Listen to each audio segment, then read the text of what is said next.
তই বিয়া কেতিয়া পাতিবি হা বিয়া কেতিয়া পাতিবি তই এই বিয়া খাব যাওঁতে ছোৱালীজনী ভাল পাইছিলে অঁ এই ছোৱালীজনী এতিয়া মোবাইল কিনিলেতো অঁ এইকেইটা পাত্তা দিয়া নাই এতিয়া আকৌ এই হাত কাটিছিলে বেছি হাত কাটিলি নেকি शाबाश बेटा बहुत হাত কাটিলি নেকি তই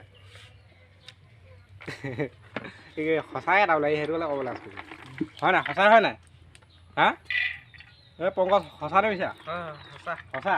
সেইকাৰণে আচ্ছা সেইকাৰণে ক'ব লাজ কৰিছে আৰু মানে এই বিয়া খাব গৈছিলে হেৰি গাঁৱতে আৰু আমাৰ অলপ দূৰ আছে তাৰপৰা তাৰ ছোৱালী এজনী পচন্দ লাগিছিলে হেনো তাৰপৰা কি হ'ল তাৰপৰা কি হ'ল কৈ দে একো লয় হা কি লাজ কৰিছে झूठ बोलो बार बार झूठ बोलो